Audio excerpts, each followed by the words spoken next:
സൂചനയിലേക്ക് ഇപ്പോൾ KPCC ആസ്ഥാനത്ത് cake മുറിച്ച ആഹ്ലാദ പ്രകടനം.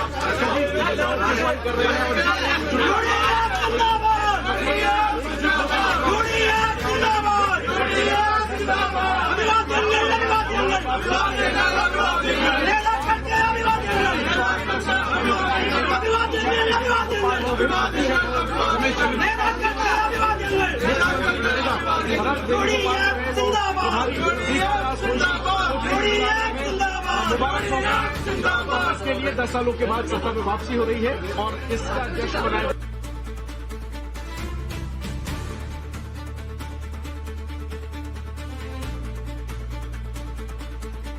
യെസ്, ആഹ്ലാദ പ്രകടനമാണ് KPCC ആസ്ഥാനത്ത് നടക്കുന്നത്. വളരെ ഇഞ്ചോടിഞ്ച് പോരാട്ടം നടക്കുന്ന ചില മണ്ഡലങ്ങൾ ഇപ്പോഴുണ്ട്.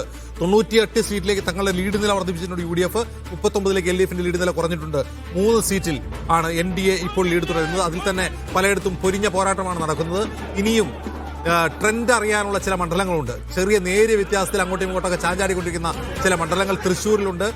കണ്ണൂരിൽ പിണറായി വിജയൻ ഉൾപ്പെടെ ഇപ്പോൾ പുറകിലാണ്. 6 റൗണ്ടിലും അദ്ദേഹം പിറകിലാണ്. അദ്ദേഹം തോൽക്കുമോ എന്ന് പോലും ഇപ്പോൾ അറിയില്ല.